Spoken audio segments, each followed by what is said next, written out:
उनकी प्रसन्नता हेतु लीलाएं करते हैं। ऐसा हमारे पुराणों में वर्णन आता है कि बहुत समय पूर्व भगवान की प्रेरणा से नारद मुनि से वार्ता कर एक बार श्री प्रभु यह जानने के लिए उत्सुक हुए कि वास्तव में श्रेष्ठ कौन है, ब्रह्मा, विष्णु या महेश, और किसे भगवान मानना है। तो इन तीनों की परीक्षा के लिए वह सर्वप्रथम ब्रह्मा जी के पास गए। जहाँ ब्रह्मा जी ने उन पर कोई ध्यान नहीं दिया, वे माता सरस्वती के संगीत वादन में मग्न थे, जिससे उन्हें अत्यंत क्रोध आया। उसके पश्चात वह शिव जी के पास गए और शिव जी भी अपने ध्यान में मग्न थे। अतः उन्होंने ऋषि भृगु पर कोई ध्यान नहीं दिया, जिससे उन्हें हिमालय से भी पैर पटकते हुए वापस आना पड़ा। और उसी क्रोध के आवेश में वे भगवान विष्णु के धाम वैकुंठ लोक में पहुंचे, जहाँ पर भगवान विष्णु शेषशैया पर विश्राम कर रहे थे और माता लक्ष्मी उनके चरण दबा रही थी। ये देख ऋषि भृगु अत्यंत क्रोध में बिना कुछ कहे सीधे भगवान विष्णु के समीप गए और वहाँ जोर से उन्होंने अपने पैर से भगवान विष्णु की छाती पर प्रहार किया। अचानक हुई इस घटना को देखकर माता लक्ष्मी अत्यंत चकित हुई, परंतु वास्तव में विष्णु भगवान ने बड़ी विनम्रता पूर्वक ऋषि भृगु को बैठने का आग्रह करते हुए उनको आसन प्रदान किया। उनके पैर पकड़कर अत्यंत विनीत भाव से कहा, हे मुनिवर, इस प्रकार से आपके पैर में चोट लगी होगी, उसके लिए आप मुझे क्षमा करें। और लक्ष्मी जी को भगवान विष्णु के इस विनम्रता पर अत्यंत क्रोध आया। तो आइए अपने भगवान की लीला को इस दृश्य के साथ ही आगे देखते हैं।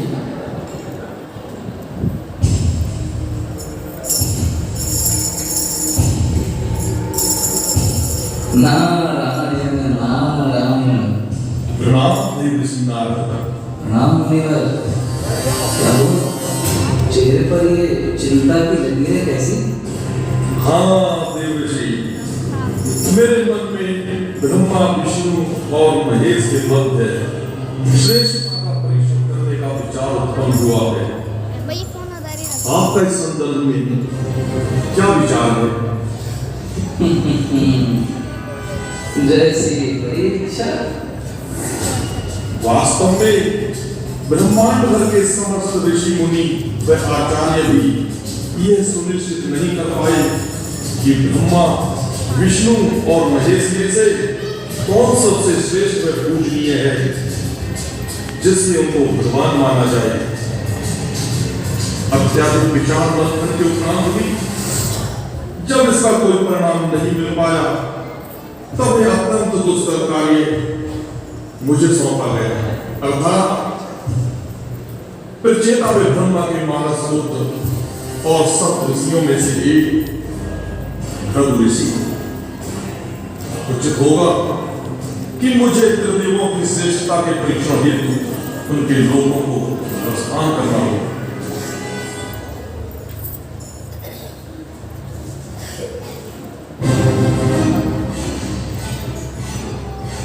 हे ब्रह्मदेव, ब्रह्मदेव, ब्रह्मदेव,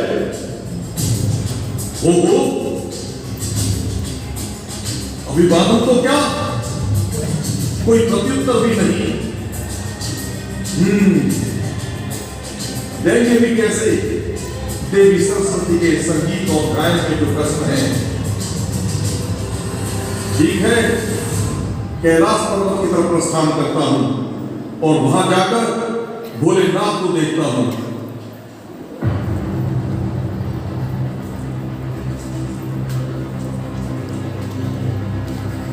हे भोलेनाथ,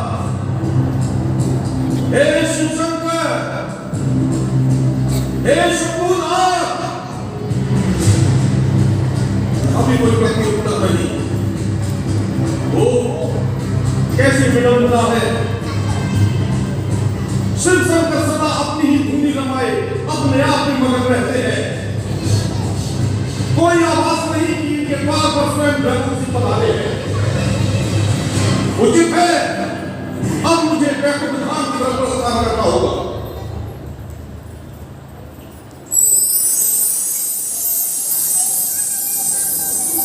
यहां तो विष्णु क्षीर सागर में शेष सैया पर लेटे हुए हैं और उधर देवी लक्ष्मी इनके पाद सेवन कर रही है। हे विष्णुदेव, विष्णुदेव, विष्णुदेव।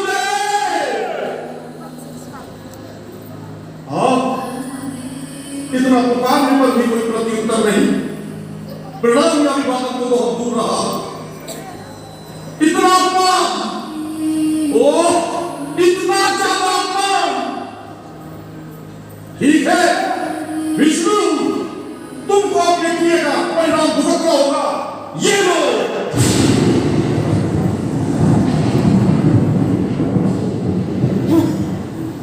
हे मुनिवर, ये क्या किया आपने?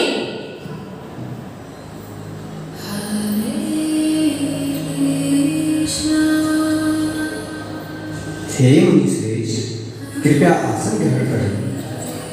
हे मुनिवर, इस प्रकार मेरे कठोर हृदय पर प्रहार करने से आपके कोमल पैरों में अवश्य ही चोट आई होगी, अतः मैं आपसे क्षमा चाहता हूँ।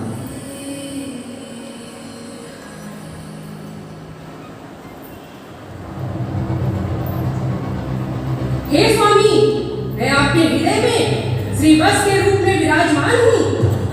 जहाँ ऋषि प्रभु ने प्रहार करके मेरा अपमान किया है और उसके उपरांत भी आपके इस विनम्रता पूर्वक व्यवहार से मैं अत्यंत रुष्ट हूँ, जिसने मेरे स्वामी और मेरा अपमान किया। उसके बाद भी आप उससे विनम्रतापूर्ण व्यवहार कैसे कर सकते हैं स्वामी? अब मैं और अपमान नहीं सह सकती, अतः मैं इसी क्षण इस वैकुंठ लोक और आपका त्याग कर रही हूँ और भूलोक पर जा रही हूँ। देवी लक्ष्मी, रुको। हे प्रिय, रुको।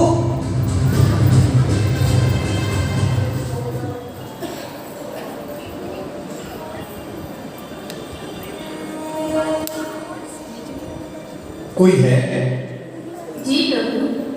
हे सेविके, क्या आप मेरे भोजन की व्यवस्था कर सकती हैं? प्रभु, वैकुंठ में एक भी अन्न का दाना नहीं है, तो मैं कैसे आपके लिए भोजन की व्यवस्था करूं? अच्छा, तो थोड़ा सा धन ले जाइए और कुछ भोजन की व्यवस्था कीजिए। प्रभु, वैकुंठ में कोई भी धन आभूषण कुछ भी नहीं है। लगता है माता के साथ ही सभी धन और वैभव चला गया है, इसीलिए वैकुंठ में आप कुछ भी शेष नहीं है प्रभु।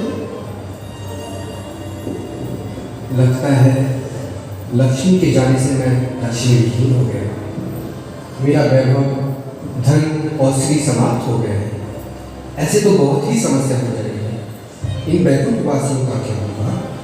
नहीं, मुझे लक्ष्मी को वापस लेकर आना ही होगा। किसी भी प्रकार से मैं उसको मनाऊंगा, अर्थात मुझे पृथ्वी लोक पर जाना होगा।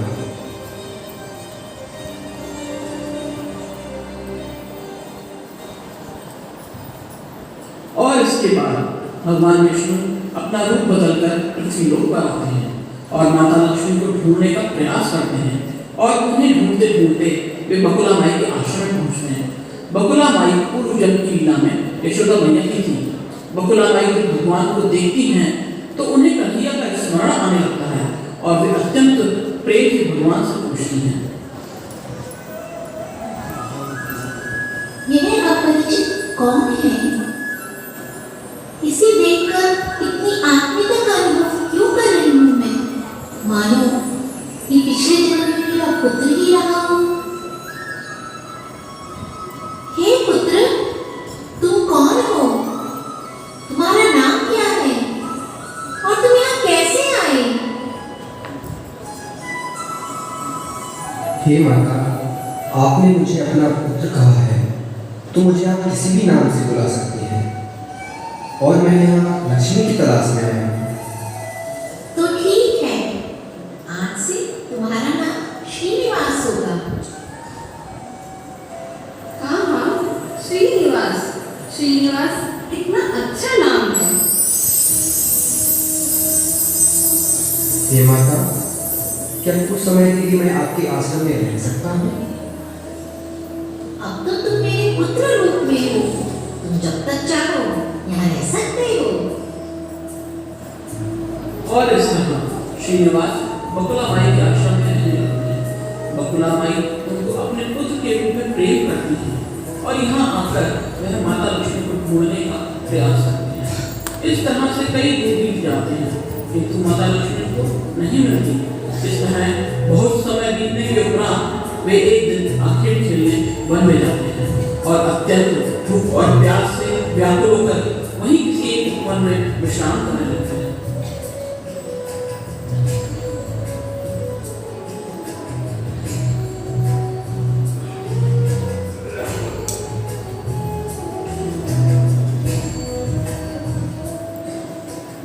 हे युवक, तुम कौन हो? यहाँ क्या कर रहे हो? तुम्हें पता नहीं इस उपवन में किसी भी पुरुष का आना वर्जित है? तुम यहाँ कैसे आए? मेरा नाम श्रीनिवास है और मैं यहाँ आश्रम में ही रहता हूँ। मुझे यहाँ के विषय में कुछ पता नहीं था। मैं तो केवल आखिर के लिए जाता था, किंतु रास्ते में अपने थकावट और भूख प्यास के कारण मुझे निद्रा आ गई। किंतु आप लोग कौन हैं? तुम्हें नहीं पता? ये राजा आकाश राज का राज्य है और ये नीचे उपवन उनकी पुत्री राजकुमारी पद्मावती का है और हम सब उनकी सखियां हैं। इसलिए अब तुम यहाँ मत आना, नहीं तो हम तुम्हें सैनिकों द्वारा पकड़वा देंगे। ये तुम कैसी बातें कर रही हो? ओहो, हमारी राजकुमारी को बुरा लग गया।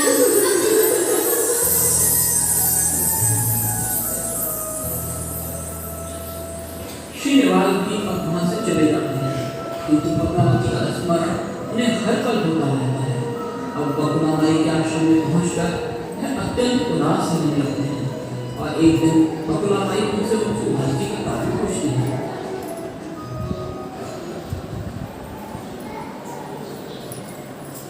श्रीनिवास बेटा, तुमको क्या हुआ? तुम इतने उदास क्यों लग रहे हो? तुम्हारा स्वास्थ्य तो ठीक है ना? या कोई और अन्य समस्या है? हे माता, मेरा स्वास्थ्य तो ठीक है, किंतु जब से मैंने रानी पद्मावती को देखा है तब से मेरा मन कहीं भी नहीं लगता। मैं उनसे विवाह करना चाहता हूँ। क्या आप उसमें मेरी सहायता करेंगी? यह कैसे संभव है? श्रीनिवास, वो कहाँ एक राजा की कन्या और कहाँ हम आश्रम में रहने वाले साधारण मनुष्य। हे माता, ये संभव है। यदि आप राजा आकाश राज के पास जाएं, तो किसी युक्ति के साथ ही संभव हो सकता है। कैसी युक्ति श्रीनिवास? हे माता, आप एक ज्योतिषाचार्य के रूप में राजा आकाश राज के पास जाएं और उनसे कहें कि कुछ समय के उपरांत एक वृद्ध स्त्री आपसे अपने पुत्र का आपकी पुत्री के लिए विवाह प्रस्ताव लेकर आएगी। हे राजन, वह आपकी पुत्री के लिए योग्य वर होगा, तो आप अपनी पुत्री का विवाह उनसे कर दें। ठीक है श्रीनिवास, यदि तुम्हें रानी पद्मावती इतनी पसंद है तो मैं अवश्य ही इस युक्ति के साथ राजा आकाश राज के पास जाऊंगी। बकुलामाई ज्योतिषाचार्य के रूप में राजा आकाश राज के महल में पहुंचती हैं और राजा आकाश राज उन्हें देखकर प्रणाम करते हैं। हे देवी, आप तो कोई ज्योतिषाचार्य लगती हैं, तो आप यहाँ जरूर किसी विशेष कार्य से आई होंगी। बताएं, मैं आपकी किस प्रकार सहायता कर सकता हूँ? हाँ राजन, मैं एक विशेष कार्य से आपके पास आई हूँ। अभी ग्रह नक्षत्रों की गणना के अनुसार कुछ समय के उपरांत आपके पास एक वृद्ध स्त्री आएगी जो कि अपने पुत्र के लिए आपकी पुत्री राजकुमारी पद्मावती के विवाह का प्रस्ताव लाएगी। तो कृपया आप उसे स्वीकार कर लें, क्योंकि उसके पुत्र में सभी प्रकार के नारायण जैसे गुण विद्यमान हैं और वह आपकी पुत्री के लिए सुयोग्य वर है। ठीक है, यदि ऐसा है तो मैं अपने राज ज्योतिष से इस विषय में वार्तालाप करता हूँ।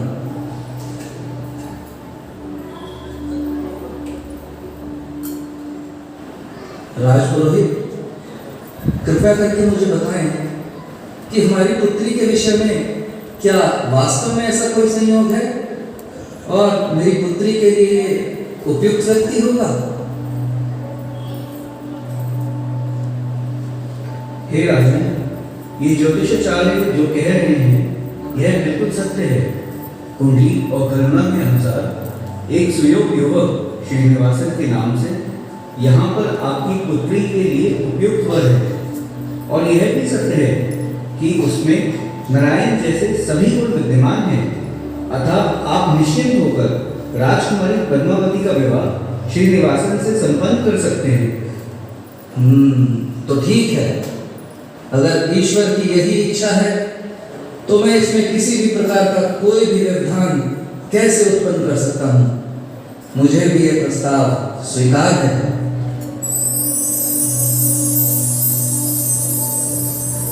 श्रीनिवास, तुमने जैसे कहा था मैंने वैसे ही किया, और यह भी सत्य है कि राजा आकाशराज ने इस प्रस्ताव को स्वीकार कर लिया है। किंतु अब समस्या यह है कि इस विवाह के लिए हमें अत्यंत धन की आवश्यकता होगी, जो कि हमारे पास नहीं है। तो इस कार्य को कैसे संपन्न किया जाए पुत्र? ठीक है माता, मैं कुछ व्यवस्था करता हूँ।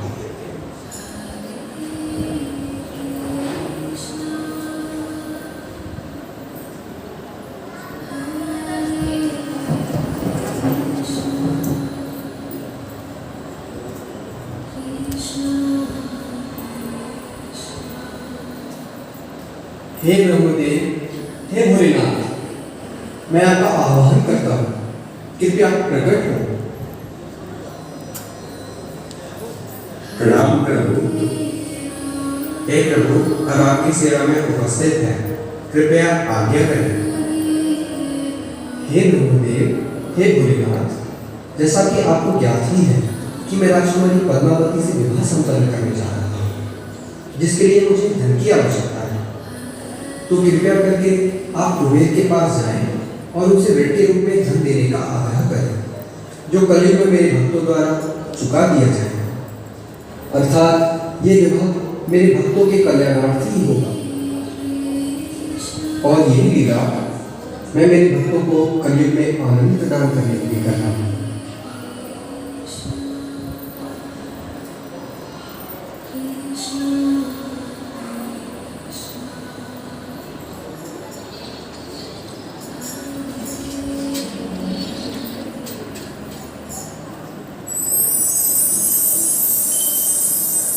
हे ब्रह्मदेव, हे भोलेनाथ, आपको प्रणाम। यहाँ आने का कोई विशेष प्रयोजन प्रभु? हे कुबेर, हम भगवान नारायण का प्रस्ताव लेकर आपके पास आए हैं। प्रभु पृथ्वी लोक पर राजकुमारी पद्मावती से विवाह संपन्न कर रहे हैं, जिसके लिए हमें आपसे धन की आवश्यकता है। ऋण के रूप में प्रभु इस धन को आपको वापस कर देंगे। इस कलयुग के अंत में उन्होंने ऐसा हमें वचन दिया है, अतः कृपया करके आप हमें धन प्रदान करें प्रभु। ठीक है ब्रह्मदेव, आप जितना चाहें उतना धन मेरे कोष से ले सकते हैं। अब श्रीनिवास पद्मावती का विवाह संपन्न होता है। लोग भी हत्या करते हैं, सभी देवी देवता मिलकर उनका पुष्ट वर्षा करते हैं, सभी अत्यंत और उत्सव मनाते हैं।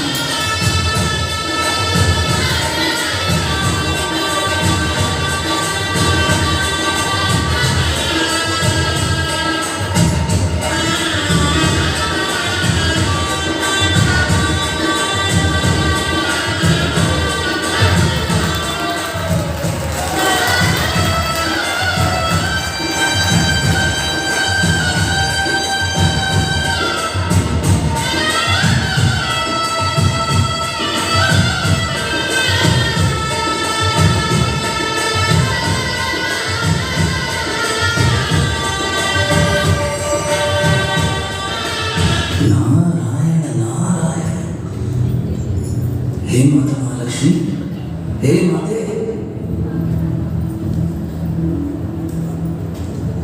आप यहाँ तपस्या में लीन बैठी हैं और वहां भगवान श्री हरि पद्मावती से विवाह रचा रहे हैं। क्या आपको तनिक भी आभास नहीं? हे नारद, आप ये क्या कह रहे हैं? मेरे स्वामी ने राजकुमारी पद्मावती से विवाह किया है। यह कैसे संभव हो सकता है? मेरे वैकुंठ से निकलते ही स्वामी ने दूसरा विवाह संपन्न कर लिया। ठीक है, मैं अभी स्वामी के पास जाती हूँ। राजकुमारी पद्मावती ऐसा कैसे कर सकती है? मैं तो पहले से ही अपने स्वामी की अर्धांगिनी हूँ। यह नहीं हो सकता। हे स्वामी, यह स्त्री कौन है? ये मेरे पति हैं। आप कौन हैं? यह कैसे हो सकता है? क्यों नहीं हो सकता? ये मेरे स्वामी हैं। मेरा इनसे विवाह हुआ है।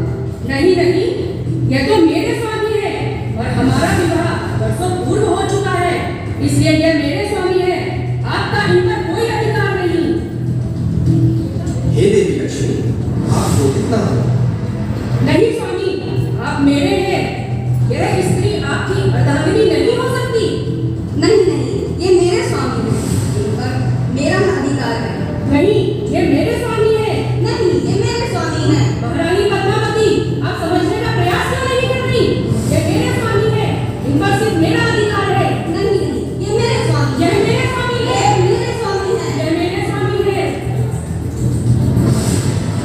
हे लक्ष्मी, रुको। नहीं स्वामी, आप मेरे हैं। हे पद्मावती, रुको। नहीं नहीं, आप मेरे स्वामी हैं।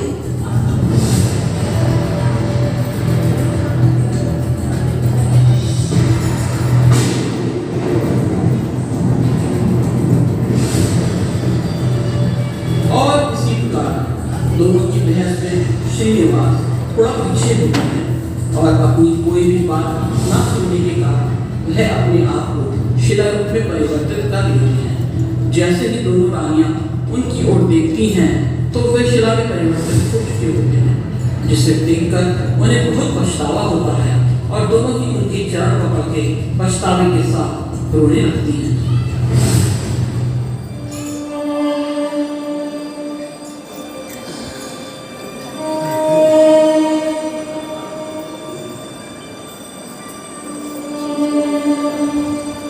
हे स्वामी, ये क्या हो गया मुझसे? मुझसे इतना बड़ा अपराध हो गया आज। इतने वर्षों के उपरांत आज मैं यहाँ पर आई, फिर भी आपको प्राप्त ना कर सकी। स्वामी, मुझे क्षमा करें प्रभु, मुझे क्षमा करें। हे प्रभु, मुझे क्षमा करें। मेरे अपराधों को क्षमा करें हे प्रभु। अब ऐसा कदम भी नहीं होगा।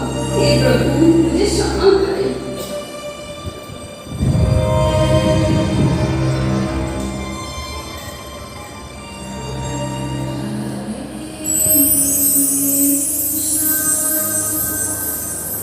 हे देवियों, आप व्यथित ना हो, क्योंकि कलयुग में अपने भक्तों की सेवा प्राप्त करने और उनके कल्याण हेतु मुझे ऐसी लीला संपन्न करनी ही होती है।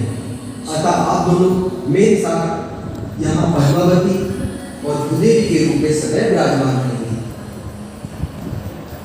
श्रीनिवास वेंकटरमण भगवान की वेंकटेश्वरा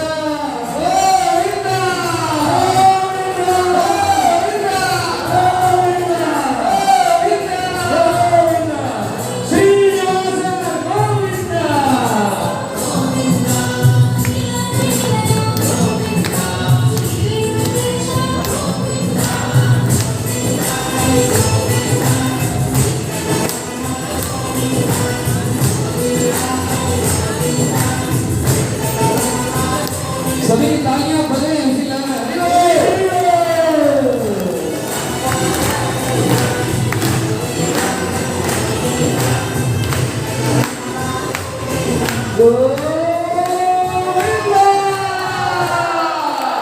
हरि हरि हरि जय हो। हरि बोल करके धन्यवाद देंगे इन भक्तों को इतनी सुंदर प्रस्तुति के लिए। हरि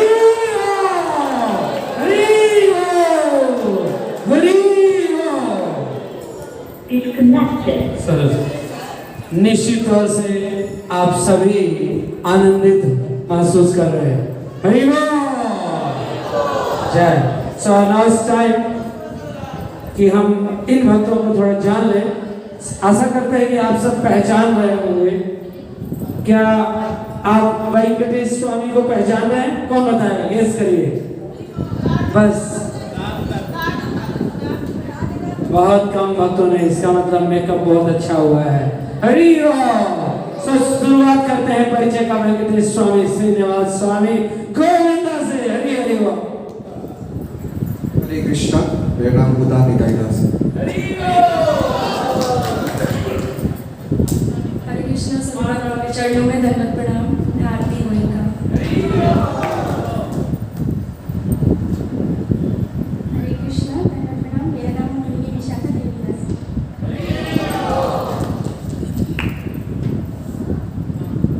हरे कृष्णा, मैं अनन्या गोयनका। हरे कृष्णा, मेरा नाम गौरांगी है। हरे कृष्णा, मेरा नाम वैभवी है। हरे कृष्णा, मेरा नाम सौम्या है। हरे कृष्णा, दंडवत प्रणाम। मेरा नाम आयानी है। हरे कृष्णा, मैं माधव कांता देवीदासी। हरे कृष्णा, दंडवत प्रणाम। मेरा नाम प्रतिभा है। आप लोग बहुत कंजूस टाइप के इंसान हैं। अरे तालियां बजाने में, हरि बोल बोलने में इतनी सुंदर प्रस्तुति के बाद भी ये हाल है। हृदय खोल के आशीर्वाद दीजिए। हरे कृष्णा। हरे कृष्णा, दंडवत प्रणाम। मेरा नाम राखी है। हरे कृष्णा, मेरा नाम केडी सिंह है। हरे कृष्णा, मैं महान थिएटर। हरे कृष्णा, मेरा नाम विद्यामानंद दास। हरे कृष्णा, अगर मुझसे कुछ अपराध हुआ तो मुझे क्षमा कीजिएगा। वैसे मेरा नाम सत्या है। हरे कृष्णा, मेरा नाम Shubh. Hari Hari guess who is he? Hari Hari बोल। कोई गेस कर सकता है? बताइए। आज ही मेरी पहचान है। तो जोरदार हरि बोल। अमूल्य विलास प्रभु। हरे कृष्ण, दंडवत प्रणाम। श्री तिरुपति बालाजी की पावन पवित्र भूमि पर आज हम सबको इस ड्रामे के माध्यम से अभिनय करने का अवसर प्राप्त हुआ है और इस सब के अंदर हमारे जितने भी वरिष्ठ वैष्णव जन हैं, श्रीमान स्वरूपानंद प्रभु जी, श्रीमान राधा दास प्रभु जी और श्रीमान राधिका ब्राह्मण प्रभु जी के अतिरिक्त सभी वैष्णव जनों के करीब हमारी टीम के लिए हमारे सर्वश्रेष्ठ आचार्य होंगे उनको हमारे तपस्वी श्रीमान अतुल प्रभु जी की बदौलत ये सारा कुछ संभव हो सका है। एक बार जोरदार हरि बोल श्रीमान अतुल प्रभु जी के लिए। हरि आपका बहुत बहुत धन्यवाद। आपके पावन पवित्र चरणों में मेरा अभिवादन और दंडवत प्रणाम। Hari Hari. Thank you, thank you. Now I'd like to invite Mr. Sarupananda Prabhu. Please